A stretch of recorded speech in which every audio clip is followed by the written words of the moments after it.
Hi, this is Catherine. This is Taking Tea with Catherine. This is jasmine green tea from Upton Tea Imports. My sister Pam got this for me, along with another tea and a nice, really pretty cup that I might use one day in this channel. This isn't the cup, but it's a really pretty cup.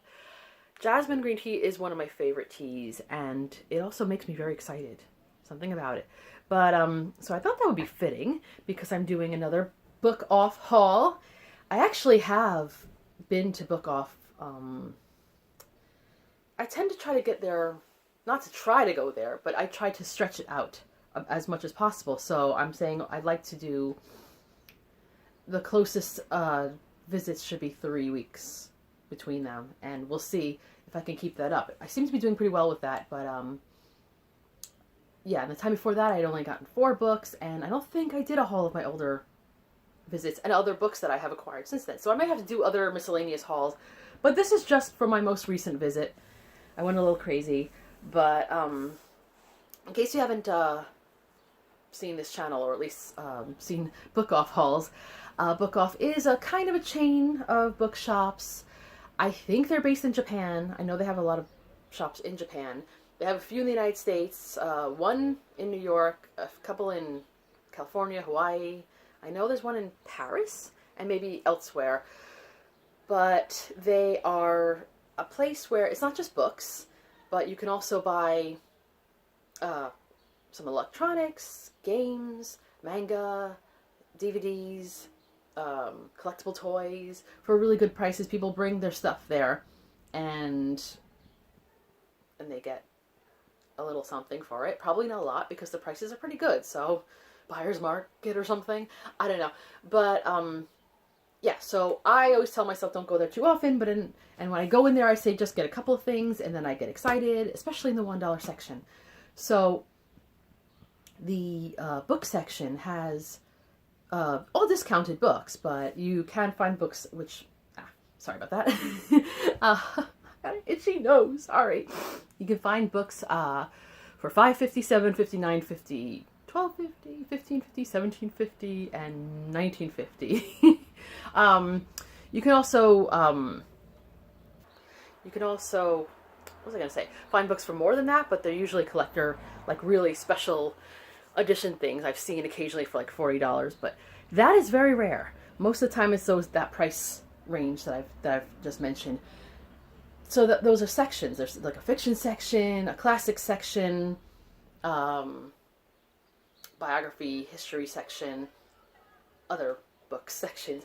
But then between that, there are shelves that are completely $1 books. And you might think, oh, that's probably the inferior part of the bookshop. I mean, sometimes you could find some books there that are absolute, worn down and whatever, but you'd be surprised how you could find some really decent conditioned books there. Sometimes you'll see the same exact book in a higher price, and pretty decent condition comparatively still, but for $1. So that is probably my most tempting section. My second most tempting section is the classics, section, and then the biography section for the higher prices. So that's the rundown. So, it's in Midtown Manhattan, and it's in an area that used to be quite busy because it's around like where office workers go, a lot of office buildings, a lot of tourism in general, and the theater district. Obviously right now, not as much. So a lot of the restaurants that I was fond of in the area have gone. They did open up a Wendy's though, but it's still, Bookoff is still going. I am still surprised that they are still going. I mean, I'm not surprised. I'm delighted, but either way, I went, and I happen to have also gone to Barnes & Noble. I don't usually do both of them. They're a block and a half away from each other, so it is easy to do so.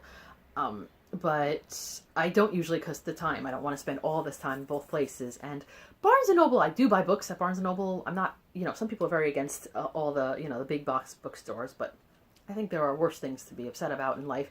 And I still love Barnes & Noble. It's part of my childhood, etc. But I tend to mainly look at the periodicals, which is what I did. I ended up getting some more magazines. I'll probably talk about them another time. But I also just briefly looked in the, the fiction section, and there was, how they have those, if you've been to Barnes & Noble anyway, they have these collections of kind of like leather bound. I don't know if they're proper leather bound or not, but they seem to be in good condition. Different collections, different author, different types of literature altogether, poetry collections, whatever. And when I was there, I saw a few things that I already had. I have a lot of the Agatha Christie's already, and a couple of other things. I have a physics book here. But I saw a treasury of classic poetry, and I saw it and I said, that was really pretty, but I'm not spending $25 for something that I probably already have a lot of these poems anyway in my collections up here, You can see these are my classic poetry collections over here. And so it seemed ridiculous. $25. That's usually what they run for. So then I went to Bookoff, and lo and behold, this is never there. It's just this one time for $5.50. What do you know? So I got it. I feel like it's slightly warped, ever so slightly, but you'd have to really look carefully. And sometimes I get irritated about things like that, but this didn't bother me at all. I looked to see if it was like scratched up, and I see like 1 or 2 scratches. Oh, and cat hair, but that's from my cats. And even so, the condition of this book is really good. And oh, look, I opened up to William Wordsworth, who I've been meaning to read his biography. So that was a nice find for wait, what did I say? $5.50. This was not one of the dollar books, but still $5.50 for a book that's normally $25. I think that's amazing. And if you've watched my channel at all, you've probably observed that I'm rather obsessed with London.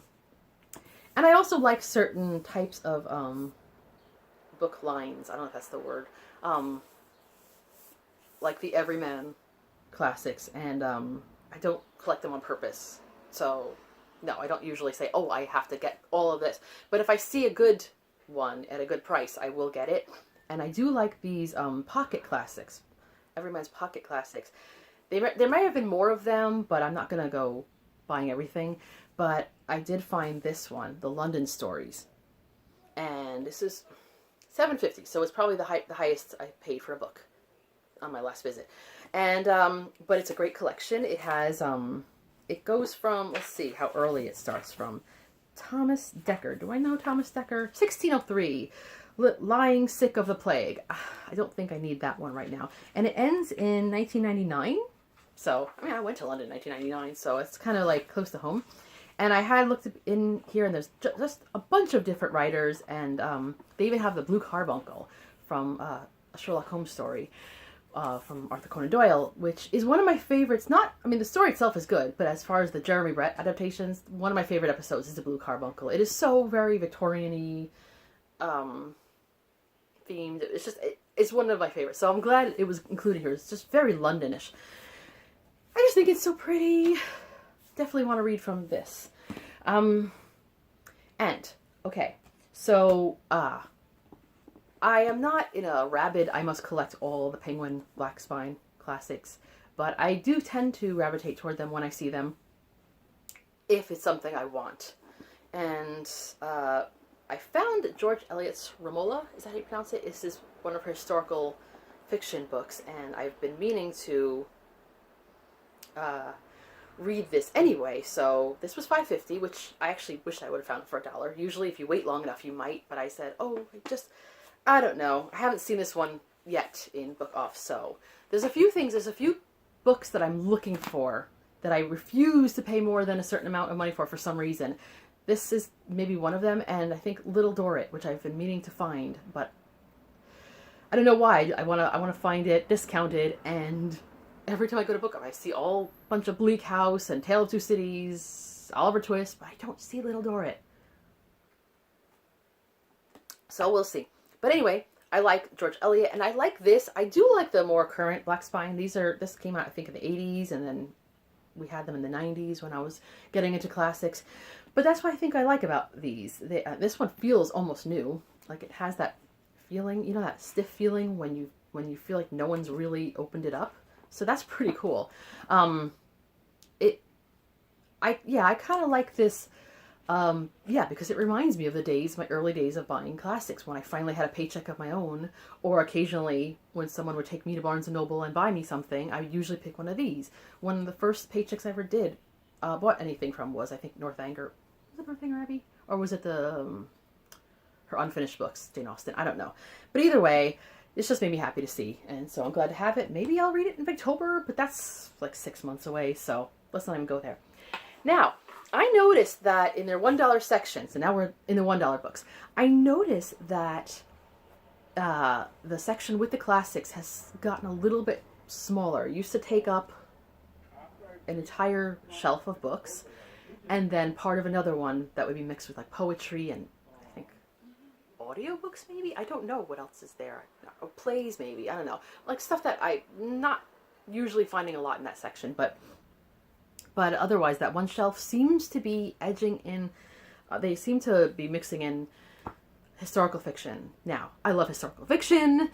It's one of my favorite genres, so I'm not complaining, but and I don't complain either because sometimes just in general fiction, the $1 section will have classics. You know, like I found Trollope there and Agatha Christie, which is not exactly, but you know what I mean. A couple other ones that are not springing to mind right now.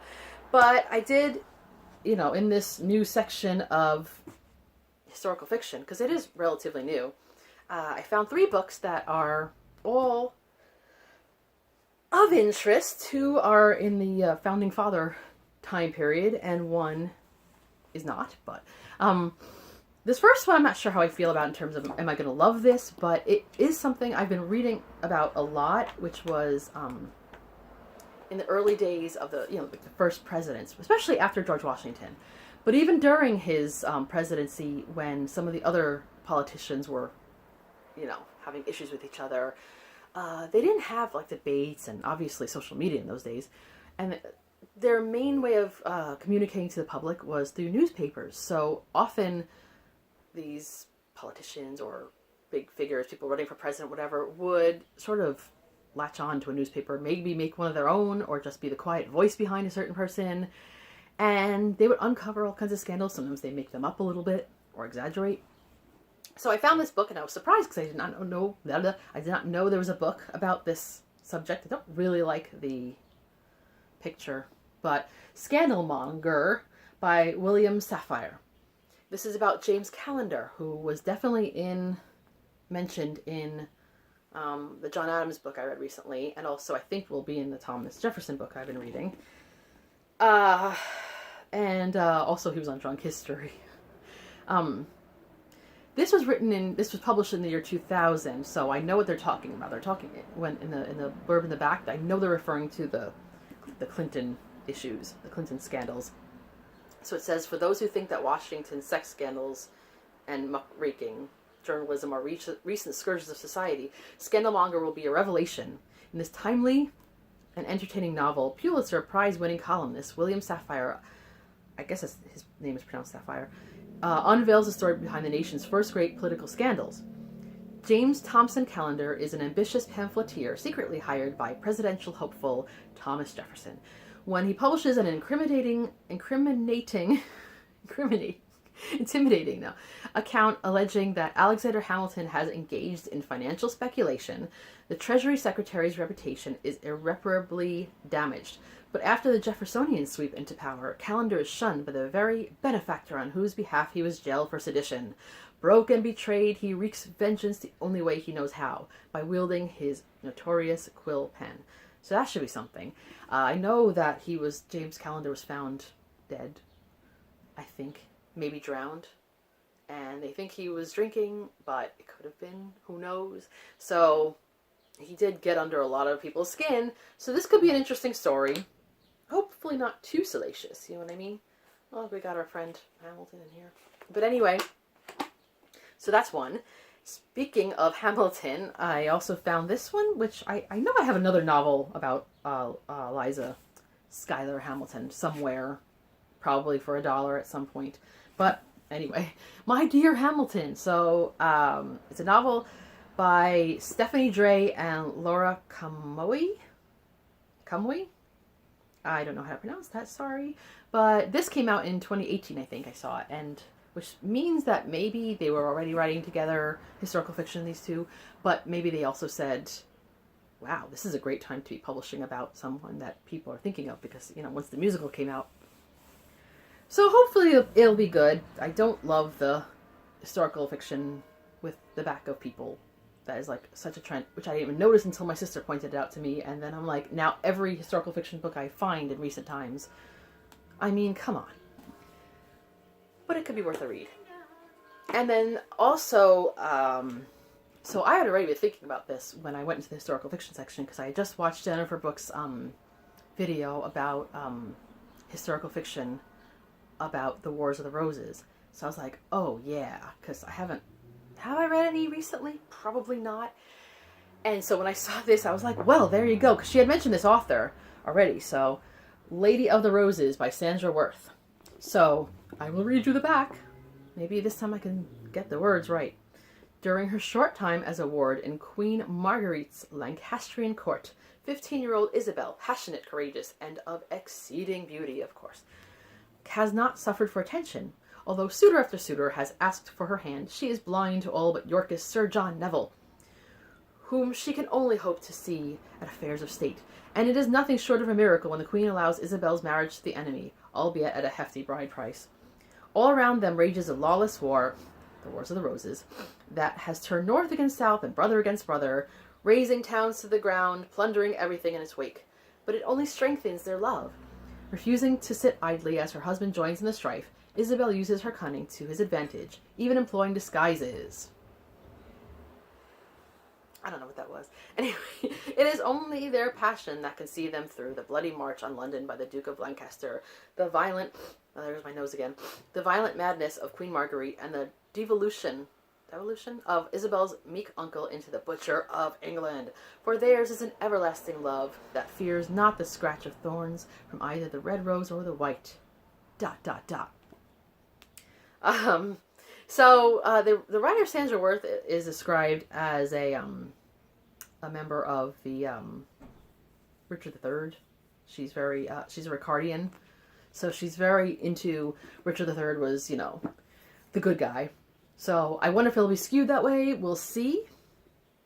I don't mind that. I just, you know, to me I can tell usually when someone kind of thinks he could do no harm, and I know that he was not like an angel. I kind of like it when it kind of opens for speculation, but it could be good. So I have 3 more books. This first one is just in a class by itself. When I read history about, you know, Victorian era England and elsewhere, really, I have heard many references to, sorry, I just saw something in the back, to Mrs. Beeton's Household Management. And I saw this book in Bookoff for like, I don't know, $9.50 or something. And I said, I'm not going to get it because that's a lot. And then I found it for $1. So I was like, well, Mrs. Beeton's Household Management. The picture here is not Victorian. It looks like the 1940s, maybe? 50s? I don't know. The hair looks a little 40s. I don't know. A classic of domestic literature by Wordsworth reference series. I already looked in here. There are recipes. There are lots of recipes. Ooh, sponge cake. Domestic servants, instructions, all kinds of treatments of diseases. There's like all kinds of definitions of apoplexy in here. Yeah, here it is. Apoplexy and drunkenness, like distinctions. Apoplexy and epilepsy, hysteria, poisoning by opium. So it should be kind of, I don't know if it's at all helpful now, but it was basically just running a household. It says that Isabella was born in 1836, the eldest of 21 children. Whoa! So, yeah, so this should be something else. She died at only 28. Whew. So, anyway, maybe I won't follow any of the medical advice in here. But this could be interesting. I might refer to it myself sometimes. Okay. Now, as you know, if you watch the channel, I love biographies and history, and I kind of like it when biographers and historians write about their own life, because, you know, you learn a little bit about them too. And so I found 2 books. 2 books. I think they're both from England. I mean, I know the writers are, but I mean the actual editions, I think, are both from England. The way they're priced and the way they look. They don't look like what I've seen in the United States in bookshops. So I found this one, Claire Tomlin, A Life of My Own. This came out a few years ago, and I wanted to read it because I like a lot of Claire Tomlin's books. She wrote about Samuel Pepys and Percy Shelley. She wrote about Jane Austen, Charles Dickens, many more. And so this is just A Life of My Own. It's her own biography. It looks like she went to Cambridge. And a wartime childhood. So this could be really cool. I like a good memoir. So, and then last but not least is Antonia Fraser's memoir of growing up. Antonia Fraser is the one who wrote the Kings and Queens of England, which is not her most famous book at all, but it is the one that I bought before I got back into reading, and like back into reading a lot, and then before I got obsessed with history. So I had just bought it for reasons when I was in London, and I, it was a great reference when I started getting obsessed.